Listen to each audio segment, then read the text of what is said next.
Śrīla Prabhupāda's translation and purport, Canto 2, Chapter 7, Text 31, entitled Scheduled Incarnations of the Lord. Lord Krishna saved his foster father Nanda Maharaj from the fear of the demigod Varuna and released the cowherd boys from the caves of the mountain, for they were placed there by the son of Maya. Also to the inhabitants of Vrindavan who were busy working during daytime and sleeping soundly at night because of their hard labor in the day, Lord Krishna awarded promotion to the highest planet in the spiritual sky. All these acts are transcendental and certainly prove without doubt his Godhead. Nanda Maharaj, the foster father of Lord Krishna, went to take his bath in the river Yamuna in the dead of night, mistakenly thinking that the night was already over. Thus the demigod Varuna took him to the Varuna planet just to have a look at the personality of Godhead, Lord Krishna, who appeared there to release his father. Actually, there was no arrest of Nanda Maharaj by Varuna because the inhabitants of Vrindavan were always engaged in thinking of Krishna, in constant meditation on the personality of Godhead, in a particular form of samadhi or trance of bhakti yoga. They had no fear of the miseries of material existence. In the Bhagavad-Gītā, it is confirmed that to be in association with the Supreme Personality of Godhead by full surrender in transcendental love frees one from the miseries inflicted by the laws of material nature.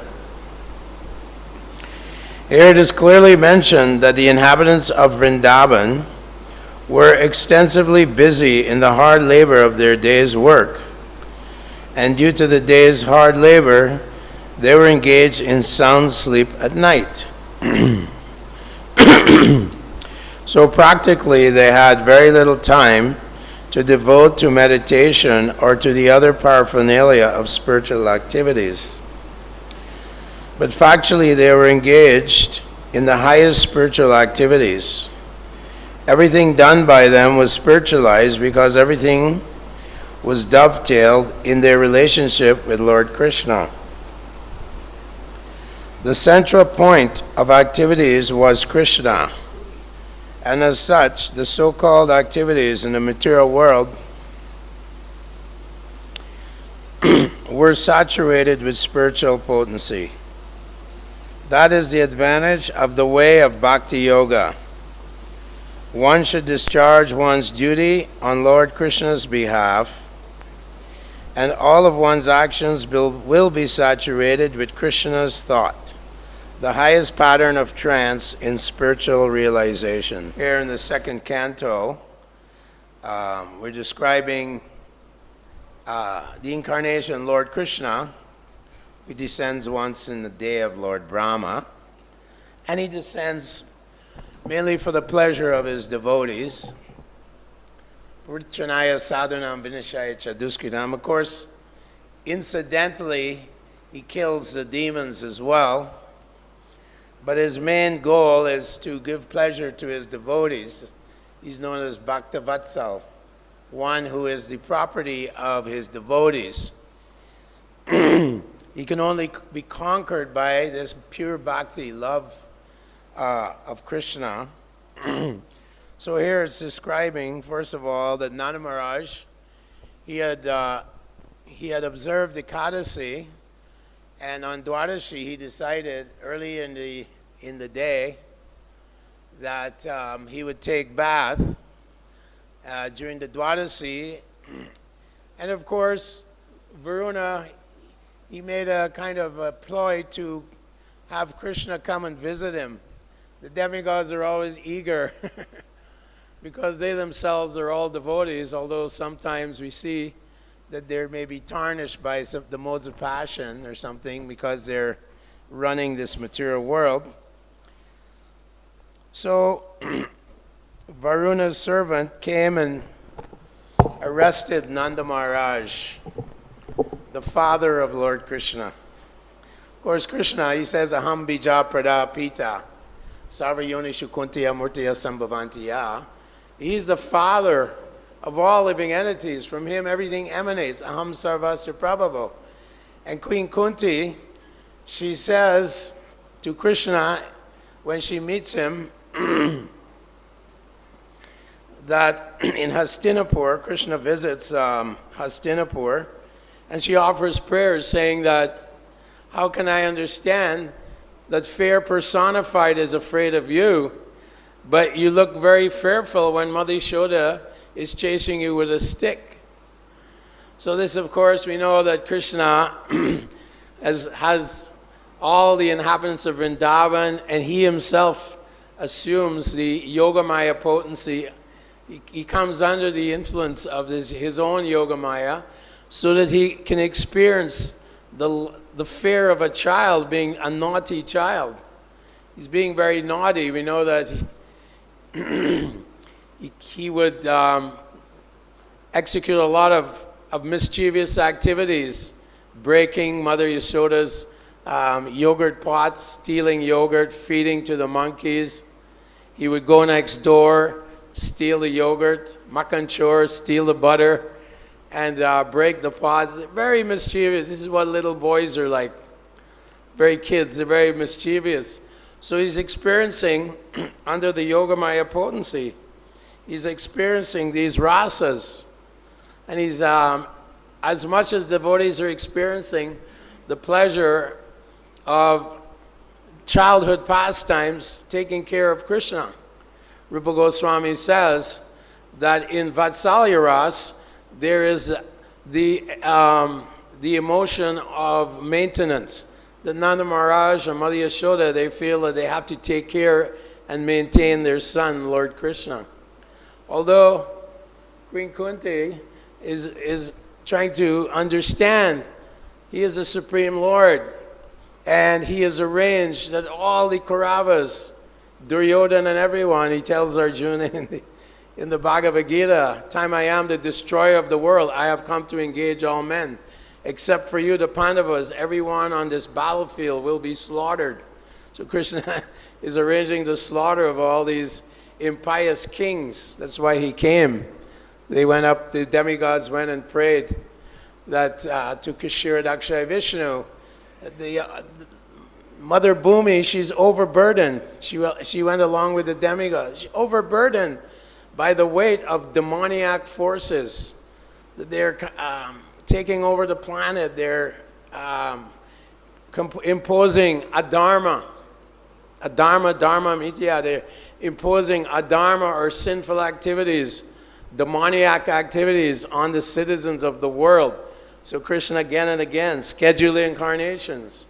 Ramadishu Murtikali, how's that go? Ramadi Murtishu Kaya Nema. Nanavatara Makarod Bhuvaneshu Kintu. Krishna Swayam Sumabhabad. Paramapumanyo.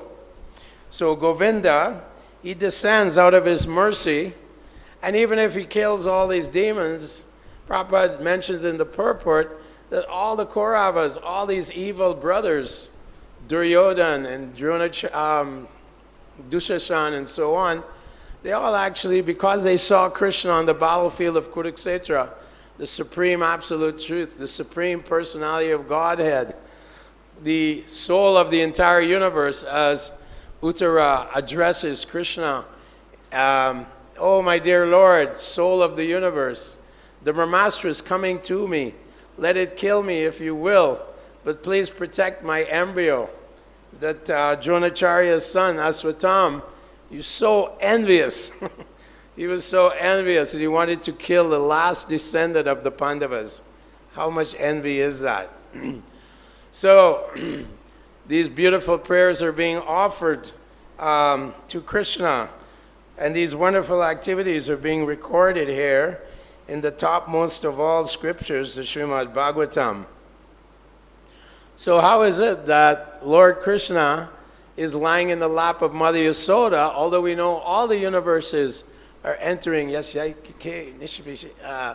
Lord Brahma prays that Lord Vishnu is breathing out universes and then also inhaling all these universes. This is the Vedic cosmology. They say, Asatyam apratishtam te jagadahuranishvaram. They say the universe has no controller, but we accept the authority of the great sages. Dharmam tu shakshat bhagavat pranitam navai vidu rishya napi deva. That Lord Krishna empowers the sages and Lord Brahma himself to dissipate and have complete and perfect knowledge of how this universe came about, how all the living beings, all the various species are coming, how they're all produced. Lord Brahma is empowered by the Lord himself within the heart. Tene Brahma Hridaya Adhika Avaye. So Krishna is doing so many things simultaneously without any effort, and yet they dare to declare that God is dead. Famous statement by Bhakti Siddhanta. They dare to declare that God is dead. Krishna is very much alive. In fact, Adantaracha Paramanu Chantarasta, he's in every atom, between every atom, and he says, I'm in everyone's heart. How's it go? Sarvasya Chaham Ridi Shani Vishto. He's in everyone's heart, and he's the source of their remembrance. So it's such a foolish person. So many of these fools, even they say, I am following the Vedas. There was this little boy, Krishna. How could God be a little boy? Prakashananda Saraswati was criticizing Lord Chaitanya as a sentimentalist.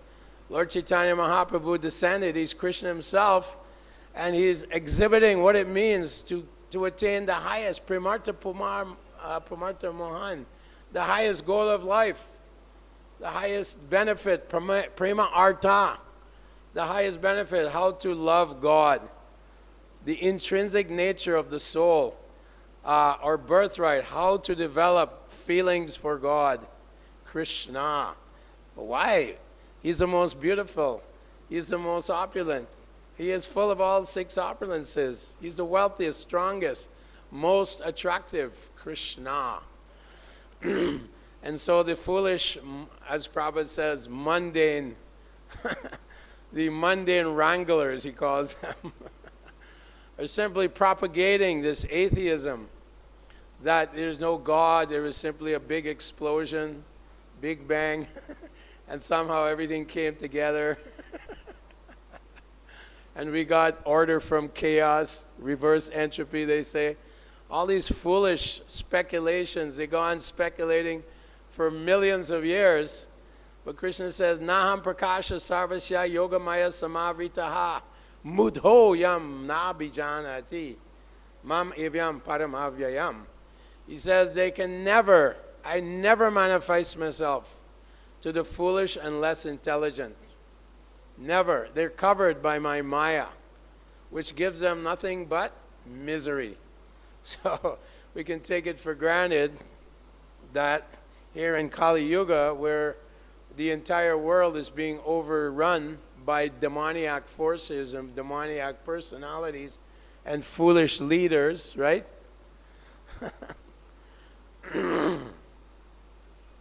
Yeshu sampada destrinam patatam tamasihi adaya. Foolish leaders are leading people into darkness. Shraddhavan pariyopetas. They put faith in foolish leaders. Bhajanti ashma plaba eva. Just like a captain, he brings all the passengers onto a boat.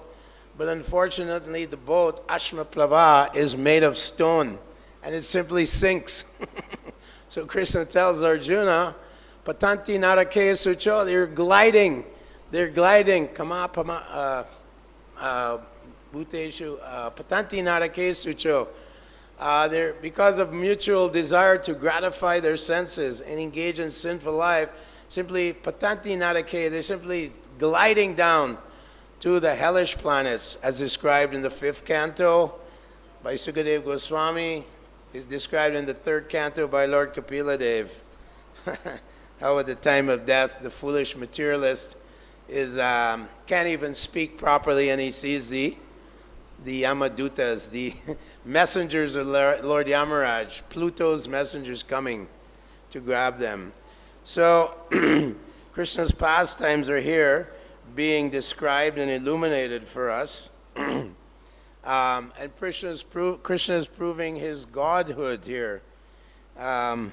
Although Nanda Maharaj, the gopis of Vrindavan, they're really not concerned that Krishna is God. They're so absorbed and overwhelmed by this ecstatic love for Krishna. They just know him as being the son of Maharaj Nanda, Nanda Nandana, the son of Maharaj Nanda. So we hear Rupa Goswami elaborates on the most intimate and confidential activities of Lord Krishna and his devotees in Goloka Vrindavan, of which we have a replica of Gokula Vrindavan not far from here. And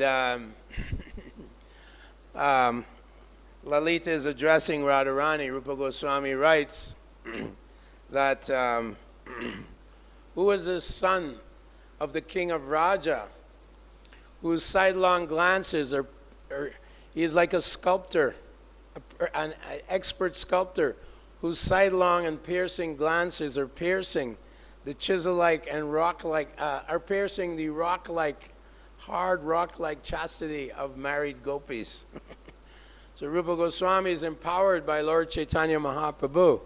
Chaitanya Mahaprabhu only gave us his Shashtakam prayers, the 8 prayers, but he himself, it says that just as Lord Brahma, his heart was filled by Lord Krishna empowered Lord Brahma, Tene Brahma Hridaya Adikavaye. So similarly, Krishnadas Kaviraj writes that Lord Chaitanya Mahaprabhu entered the heart of Rupa Goswami and gave him unlimited ability to write wonderful poetic expressions and reveal to us the most confidential aspects of pure love of God. And those are were being written by Rupa Goswami. He was in Jagannath Puri visiting Lord Chaitanya Mahaprabhu, and Lord Chaitanya had instructed him to stay in a hut and near the ocean. And when Rupa Goswami, he wrote a beautiful prose, a beautiful poem about love of God. And when he went to take his bath, Lord Chaitanya found this little poetry on the thatch roof of his hut. And it's Radharani speaking, meeting Krishna. The inhabitants of Vrindavan, they went to meet Krishna at Kurukshetra. And Radharani is saying, "Oh, I'm back again. I'm meeting my dear old friend, Krishna, at Kurukshetra." She says, it's the same moonlit nights here at Kurukshetra, the same moonlit nights. It's the same, my same friend, Krishna. But I long to go back to Vrindavan underneath the Kalpavriksha trees along the banks of the Yamuna. I long to see him in his threefold bending form and playing on his flute the 5th note. So this beautiful poem reveals Lord Chaitanya Mahaprabhu's Mahabhav, Vipralambya, his always feeling separation from the son of Maharaj Nanda, always wanting to meet the son of Maharaj Nanda. This was the mood of Mahabhav that is being given to us. Only a few devotees, Chaitanya Mahaprabhu, of course, the Supreme Lord, Madhavendra Puri, Ramananda Roy, only a few devotees understood the most secret emotions that Radharani felt for Krishna, their mood of separation. And Śrīla Prabhupāda used to say, you never think you've come to meet Krishna. There's never that feeling. He says there's always the feeling of separation. And Lakshmi Shankar, she actually sang a song, Krishna, where are you? George Harrison, he helped compose this song, Krishna, where are you? And Prabhupada said, this is the perfect mood of the devotees. Always feeling, how can I attain Krishna? How can I attain his lotus feet? And Queen Kunti is also saying, Namaha Pankajan Maya Baya Namaha Pankajan Maline Namaha Pankajan Chaya Namaste Pankajan Graye. That, oh my Lord of the lotuses, you have a navel which resembles a beautiful lotus flower. You're always garlanded, maline. You're always garlanded by a beautiful garland of lotus flowers. Your lotus eyes are always resembling lotus petals. And your lotus feet, your feet are always engraved with the marks of lotus flowers. In this way, always meditating on the lotus-like form of Krishna. Rupa Goswami writes also in the Bhagavad-Gītā, he's saying that he's writing, and Lord Chaitanya Mahaprabhu, he would listen to these recitals by Rupa Goswami, sometimes by Swarup Damodar, sometimes by Ramananda Roy. In ecstatic love, Lord Chaitanya's feelings would become satisfied by hearing these beautiful recitals. And one recital, Rupa Goswami is saying that Lord Krishna's wonderful voice, his thunderclap voice, his joking words, the ornaments, the tinkling of the ornaments on his body, his anklets, his bangles, his shark-shaped earrings are always tinkling, and the sound of his flute. These four sounds, when they enter into the ears of the gopis, they take nest there like a cuckoo bird. A nest is made, and the gopis are not able to hear their calling, the calling of their husbands and relatives to come home and do their wifely duties. Like these beautiful poems are being written. Lord Krishna resembles a lotus flower, his lotus eyes, his lotus lips, his lotus navel, his lotus hands, his lotus feet.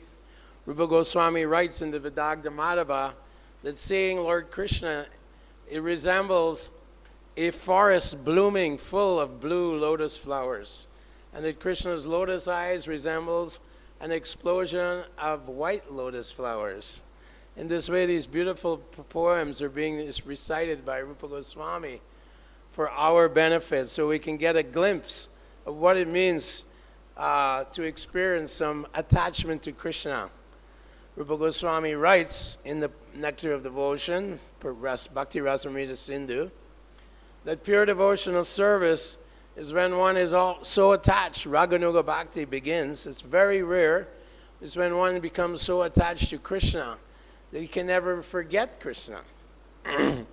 That is the perfection of life. And here, it's described that the inhabitants of Vrindavan, Iha Yasya Harer Bhaktir, Karmana Manasa Gira, that all their karma, all their activities, their minds, their intelligence, everything was always engaged, absorbed in the transcendental activities of Krishna and his activities, his pastimes, whether he's, running away from Mother Yashoda, or he's herding the calves and cows with his cowherd boyfriends, or he's teasing the gopis. So many wonderful activities are going on constantly. And Prabhupada writes also, the prayers of Queen Kunti, he writes in the purport that all the personalities, all these great sages, all these great devotees who have perfected their lives and are tasting the nectar of love of God, Krishna gives them the opportunity to go and have pastimes with him, because Nitya Lila, his pastimes are always going on somewhere within the material universe. Every day of Brahma, once in a day of Brahma, and there's trillions of Brahmas, right? Our Brahma is very small, he only has 4 heads. We know that some of the Brahmas, when they went to Dwarka to meet Lord Krishna, some of them had 1 million heads, 10 million heads. Some of the universes are far larger than our little universe. So the first time I went for a walk with Śrīla Prabhupāda was in Portland, and we were walking in a park, and there was some ducks, in the pond, and some frogs. And Prabhupada stopped us. Donavir, he was the president at the time in Portland. Prabhupada turned to us, he said, So what is Mr. Frog saying today? Frog-like speculators. In the second canto here, Sukadeva Goswami, frog-like men, they're always speculating and talking, Gramya Katha, Prajalpa, talking about, oh yes, this is how the universe came about. What's his name? Stephen Hawkins. A brief history of the universe. He writes these best-selling books, and people become atheistic.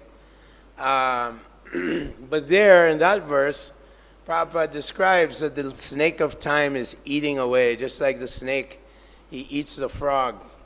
So the snake of time is eating away their lives. Ayur harati vaipum sam udyanyastan chayana so. That by the rising and setting, the sun decreases the duration of life of everyone, except one, Uttama Shloka Vartayan, who is engaged in describing beautiful and transcendental descriptions of the Lord as given to us by the great acharyas. The great acharyas are so merciful. This is pure transcendental knowledge. Śrīla Prabhupāda himself said, whoever reads his own books, I am reading my books every day because it's Krishna who wrote these books. Krishna wrote these books. I am simply the instrument. As Krishna tells Arjuna, oh Savyasachan, you're but an instrument in my plan. So this is the plan for the age of Kali, that these great acharyas, Nilambar Chakravarti Thakur, the 6 Goswamis of Vrindavan, Sridhar Swami, Bhaktivinoda Thakur, Bhakti Siddhanta Saraswati Thakur, A.C. Bhaktivedanta Swami, all these great acharyas. Krishna says, Acharya mam vijaniyam navamanyeta karichit namartya buddhya suyeta sarvadeo maya guru. That the great acharyas are like the sum total of all the demigods, and they are to be accepted as good as my very self. Acharya mam vijaniyam navamanyeta karichit. You should never think they're ordinary human beings. Krishna Shakti Vinana Haitara Pravartana. In the Chaitanya Charamrita, Lord Chaitanya says, one of the devotees, I think it's Swarup Damodar, said, no one can spread the great movement of Lord Chaitanya without being empowered by the Lord himself. Krishna Shakti Vinana Haitara Pravartana. Kali Kalir Dharmarup Krishna Avatar. Krishna Shakti Vinana Hetara Pravartan. Harinam Sankirtan. So this is the process in the age of Kali. This simply by chanting the holy name of the Lord. Kritaya Dayate Vishnum. The yogis are meditating for thousands of years in Satya Yuga, and they attain self-realization. They attain the Vaikuntha planets. But in Kali Yuga, Kalir Dari Kirtanat, simply by chanting the holy name of Lord Hari, it's stated that one can become a pure lover of God. This is the process, no other process, right? Nastyeva, not by yoga, not by jnana, not by karma kanda, none of these. Lord Chaitanya rejected all of this. Only by Srinadapi Sunichinat Tororeva, humbly chanting the holy name of the Lord, thinking oneself lower than the straw on the street. Prabhupada describes that Sanatana Goswami and Rupa Goswami, they were big ministers here in West Bengal, before it got split. They were big ministers of Hussein Shah, the Muslim emperor. Highly qualified. But when they approached Chaitanya Mahaprabhu in Prayag, in Varanasi, they came with straw in their mouth. They approached him like beggars. And Sanatana Goswami told Lord Chaitanya, I know nothing, because I don't know what the purpose of my life is. Just like Arjuna told Krishna, I don't know what I'm bewildered, completely bewildered. What is the purpose of my life? What should I do? So in this way, Sanatana Goswami and the 6 Goswami, they gave up all trappings of aristocratic life. Raghunath Das Goswami, it said he had more wealth than the king of heaven. And his wife, he had the most beautiful of wives. That's what people want in Kali Yuga, right? That's what they're after. Money and beautiful wife, handsome husband, lots of money, right? Idam adyamaya labdam imam prapshe manoratam idam astidam apime bhavishyati punar janam. I have so much wealth, and tomorrow I'll gain more. In the future I will gain even more wealth. Everyone's thinking I have 1 million, I want 10 million, like this is demonic mentality. Demonic mentality, and that mentality disqualifies people, disqualifies. You can never get Krishna, you can never understand the existence of Krishna. How he is running through the forest of Vrindavan, how he's dancing with the milkmaids, the gopis of Vrindavan. Actually, the great sages in Dandakaranya, they took birth as gopis to experience and taste this conjugal love, but parakiya bhav, lawless love. The gopis are leaving their homes in the dead of night. And Krishna is playing his flute, and the flute, the Murali flute, is especially designed for the gopis. Rupa Goswami says, Vamsi Venu Murali. The Murali is especially mystical. And when it enters into their ears, they run off. They leave their little babies, everything. Sometimes they're not even properly dressed, and they run to the forest. Where is the beautiful prince of Vrindavan, the blue prince of Vrindavan? And then Krishna, he meets them and he gives them instructions on the proper code of conduct for married women. What are you doing here in the middle of the night? You should behave yourself like this. The gopis simply want to please Krishna. There's not a tinge of lust there. There's no lust. It's simply a desire to please the Lord. And Rupa Goswami writes that just as in Vrindavan, when Krishna is herding the cows, that the dust from the hooves of the calves, they create a kind of darkness. So similarly, the Vedas is Krishna's Leela, Krishna's most confidential activities, and the truth of who he is oftentimes covered by the dust of the Vedas. So the Veda Vadaratas, people may study the Vedas, but Krishna says to Arjuna, Naham Vedar na tapasa na danena na chejaya. Sakyam evam charjuna jusavan asim. You cannot see me in this two-armed form by studying the Vedas, or by giving in charity, or by performing great austerities. Demons perform austerities. I know where I live, in North America, U.S., people get up at 5 in the morning, Prabhupada said, and they rush at breakneck speed to work, to make some money, to work hard labor, and then they come home at night and simply suffering and simply wasting their lives. This is the materialistic Maya, Mama Maya, so powerful that they're working hard. So Krishna says, you cannot, perform great austerities and realize me. So many yogis are doing so many things. He says, Bhaktistu ananyaya shakya ahamevam vidorjuna gyatum drastum chatadvina prakishum chaparantapa. That you can only know me when your heart becomes only me. That's all. Chetasa sarva karmani mayi sanyasya matpara. He says, surrender utterly to me. Utterly. Give your heart to me this one time. Prabhupada said, take this one lifetime. Take this, make it your purpose in life. Lola Shamai, with great greed and samutkanta, great eagerness, you try to serve the Acharya and Krishna and go back home, back to Godhead. As Prabhupada told us, make it this one lifetime. Don't dilly-dally. Don't, I did some devotional service. Now I'm going to take a break, watch some sports, watch something or other, some nonsense. Atyahara prayashascha prajalpa niyamagraha janasangas, associating with materialistic people covers the mind. The mind becomes clouded by this association. Chaitanya Mahaprabhu said, I'd rather be in a prison, a jail with tigers, than associate with materialistic people. Asatsanga tyage Vaishnavachar.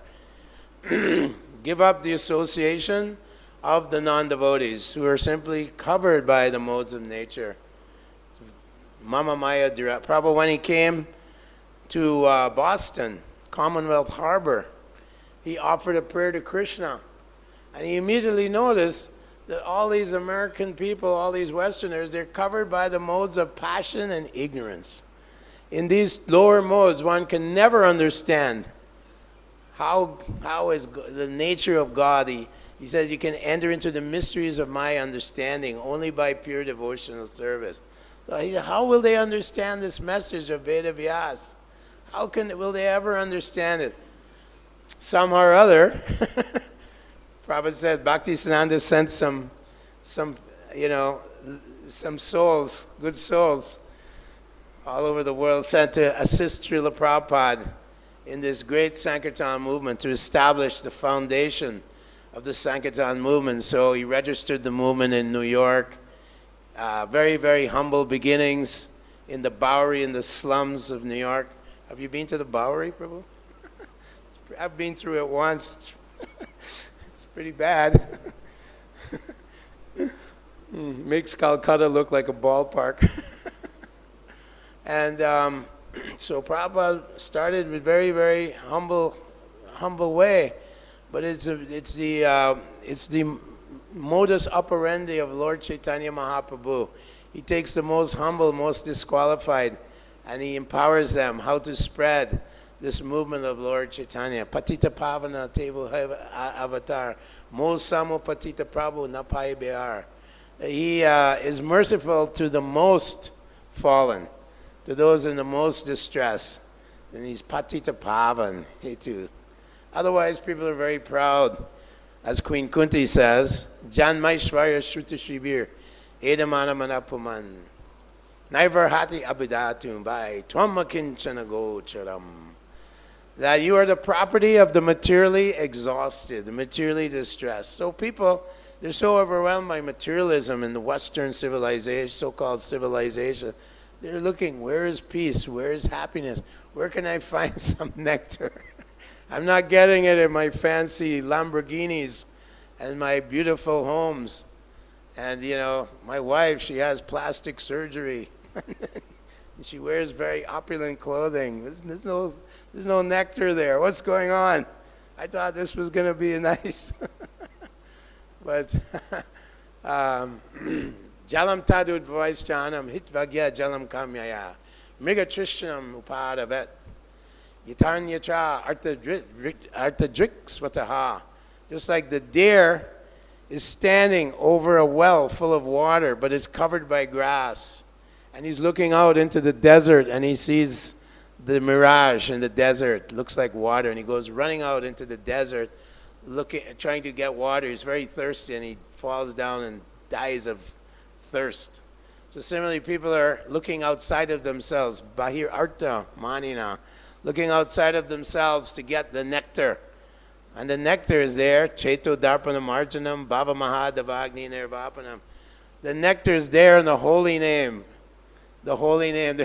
Rupa Goswami writes, I don't know how much nectar these two syllables, Krish and Na, possess. When this nectarine sound enters one's mouth, one desires many, many mouths. And when it enters into the holes of one's ears, one desires millions of ears. And when this nectarine sound enters into the courtyard of the heart, it renders the mind inert or immoved, and the senses become inert.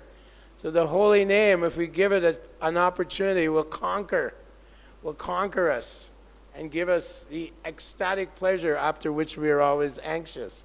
The ecstatic nectarine taste, because Nam Namakari Bahuda Nija Sarva.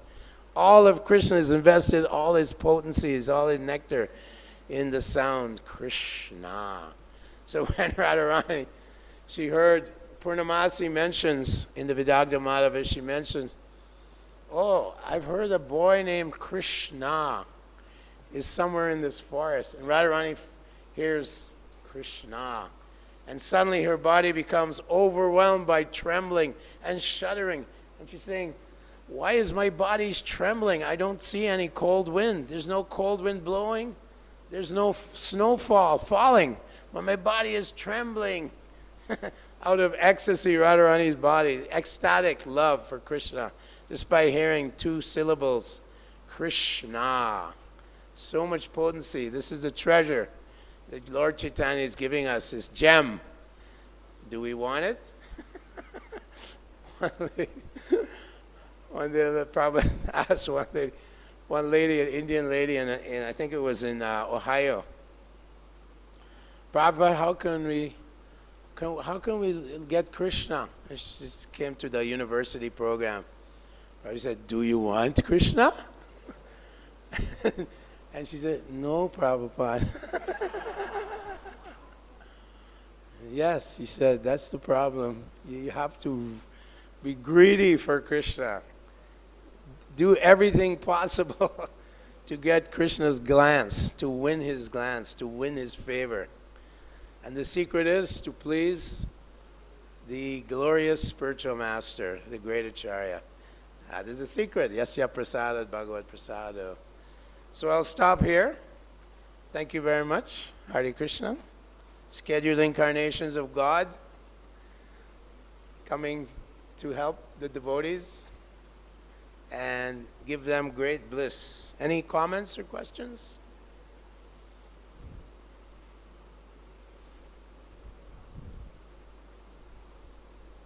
We have 7 minutes. Countdown. Hare Krishna. Apollo 17. Yes, Prabhu. You said that if someone had friends that were karmis, and they should leave those friends. But if a person had friends that was karmis. Can you speak a little louder? There's a lot of fans going here. Hello, hello. And a person had friends that were karmis. Would it not be, if they liked them, to share what they had, or would it be better to leave them? Can someone translate? Is it better to try to influence your karmi friends rather than leaving them? Rather than giving up those friends, try to bring them in. No, we're not impersonalists. So your friendship, you use your friendship, you give them your association.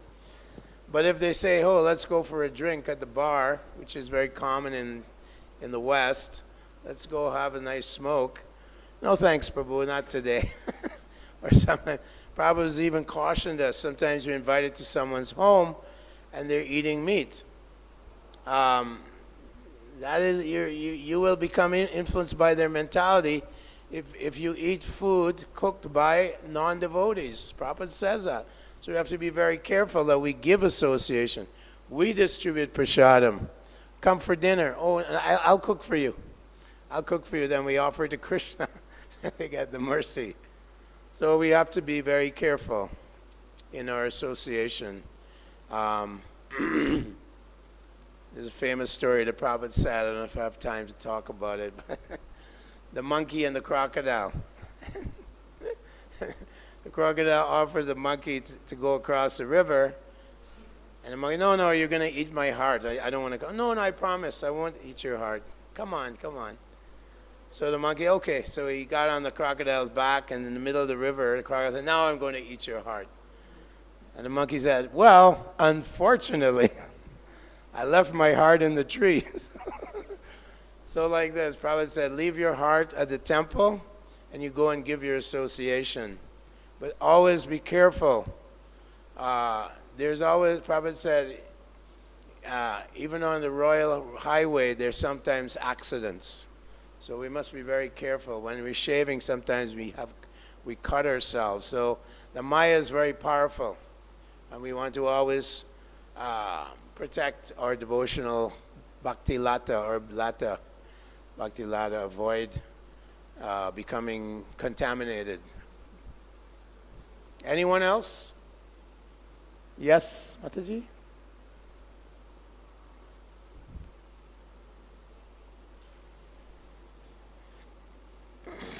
Thank you, Prabhu. I have a question about acquiring taste. About? Taste. Yeah, we are so long associated with the material energy that it's very difficult to get a taste for chanting, taste for doing any service, taste for reading Prabhupada's books. It all seems like a big chore. So how can we get taste for doing these things? One time a devotee was saying like this, Prabhupada, I'm having so many difficulties. Prabhupada said, you put your faith in me, I guarantee I'll take you back to Godhead. So he is the captain of the ship. The favorable boat is this human form of life, and the favorable winds are Prabhupada's book, Srimad Bhagavatam, Prabhupada's teachings. So we have favorable winds, we have the perfect captain, most qualified captain, Śrīla Prabhupāda, and the boat, this human body, with the intelligence, the Tattva Brahma. Now we can use our buddhi, the Dhammi Buddhi Yogam. Krishna also works as the Chaita Guru within our heart, right? He gives the deep, Jnana Deepena Bhashvata, he gives the light of knowledge to us. So, but we have to also make an endeavor to practice Bhakti Yoga seriously. Lose our complacency, lose our despondency. Don't fall under the spell of lamentation. Don't become complacent. Oh, I've been in the movement 40 years. Come on. Give me a break. Bring me some grapes. Where's my limousine? I have to go to catch a plane. You know, like this. No. Dambo Darpo Bimanas, pride, false arrogance. This is, will uproot our devotional creepers. So we have to protect the devotional creeper and keep beating the mind with shoes and a broomstick every day, every morning, every evening. So what is the shoe? Mangalarti, chanting japa in the Association of Devotees, Tulsi Arti, very powerful. Prabhupada said one who sits in front of Tulsi and chants, this is a very powerful combination. And hearing Srimad Bhagavatam, studying Prabhupada's books, and also trying to give it to the fallen souls. Not that because you're born in India, you're not fallen. Prabhupada once said to Hayagriva, he was saying, oh, in the West we're so fallen. Prabhupada said, you think in India they're not becoming fallen? They're also committing, he said that to Hayagriva. So don't say, in his, Hayagriva was editing his book, don't say Western. Say the entire world is influenced by this Kali person. This Kali is he's creating havoc in human society. All glories to Śrīla Prabhupāda. Hare Krishna, Krishna Krishna, Hare Hare. Hare Ram, Ram Ram, Hare Hare.